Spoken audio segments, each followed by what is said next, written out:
The question that outlived every answer, from the myth of creation to the truth of the self. Perhaps on this earth, the only being that troubles itself with how it came here is the human being. All other creatures are busy struggling with just one concern: how to survive in this world. In most religions, there are creation stories that explain that an all-powerful God created this world. These stories take many forms. Humans imagine the Creator to possess qualities similar to themselves: authority, compassion, generosity, and a sense of fatherhood. In chapter 49, verse 13 of the Quran, Allah says, "O mankind, we created you from a single male and a single female, and made you into nations and tribes so that you may know one another, not so that you may hate one another." يا أيها الناس إنا خلقناكم من ذكر وأنثى وجعلناكم شعوبا وقبائل لتعارفوا إن أكرمكم عند الله أتقاكم إن الله عليم خبير. A similar story appears in the Bible as well.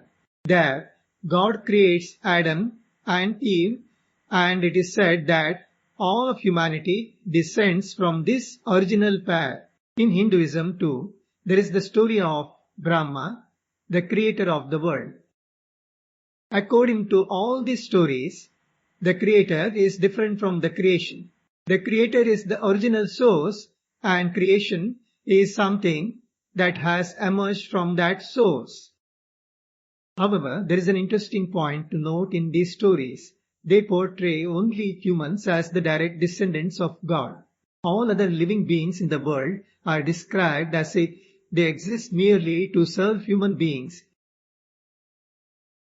But this simple view of creation, which resembles a human-like act, did not satisfy the ancient Sankhya philosophers of India.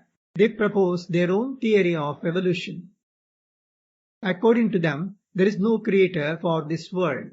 Instead, the world has taken shape as a result of a continuous process of evolution. They said that in the beginning, there existed a primordial state called pradhana. In reality, this pradhana is not a substance, but a state of equilibrium among three competing qualities: sattva, rajas, and tamas. Two processes of self-reproduction and recombination. This pradhana evolved into the entire physical world. The Sankhya's called it Prakriti. However, they then faced a fundamental question: what is the use of such a diverse and pleasure-giving Prakriti if there is no one to experience it? Therefore, they proposed the existence of Purusha, a conscious principle that exists alongside Prakriti and is capable of experiencing it. Since Purusha is conscious, it can experience the world. Thus, in Sankhya philosophy, the idea of a creator was rejected and replaced with the concepts of Bhaukya object and Bhaukai subject. The physical world is the object to be experienced, while the embodied conscious beings, the Purushas, are the experiences.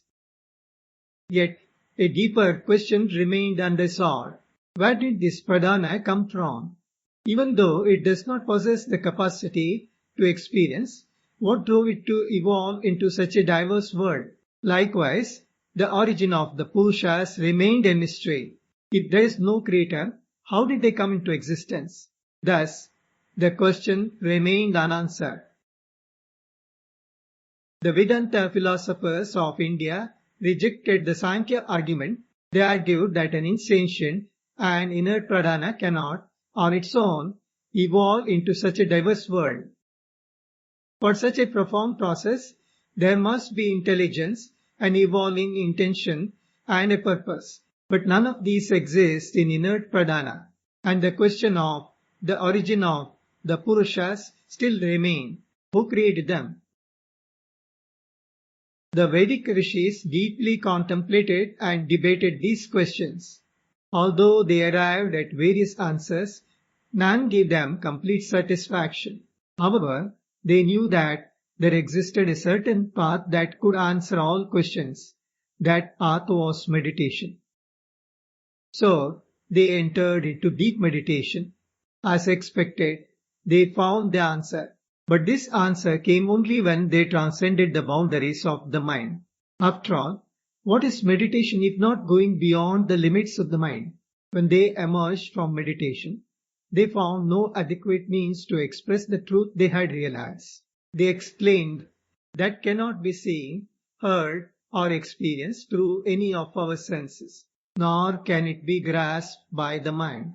It is different from what we know and beyond what we do not know. We have not fully understood it, nor do we know how to explain it to others." न तत्र चक्षुर्गच्छति न वाग्गच्छति no मनः न विद्मो न विजानीमो यथैतदनुशिष्यात्. But in this world, every experience must somehow be communicated to another. That is human nature. How can that be done?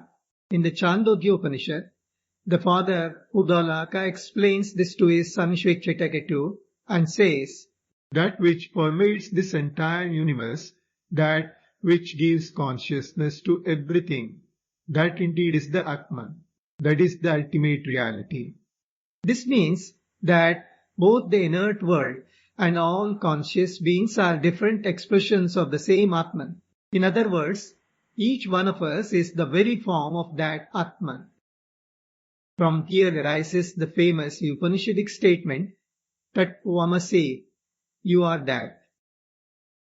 Before making this final declaration, Uddalaka had tried to explain in detail how the world came into existence using long experiments and reasoning. Therefore, no one created this world. It was not created by any god. The simple truth here is that there is no distinction between creator and creation. That one reality itself has transformed into the world we see everywhere. However, the subtle point to note is this: even after this transformation, the original reality remains unchanged. This is echoed in an Upanishadic mantra, that is whole. This world is also whole, for this world has emerged from that wholeness. Even after this whole world has come out of that wholeness, that source remains as complete as before.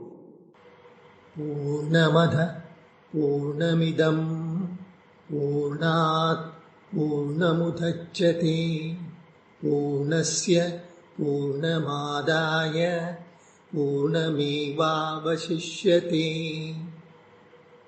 Thus the question now is no longer about the origin of the world, but about who we truly are.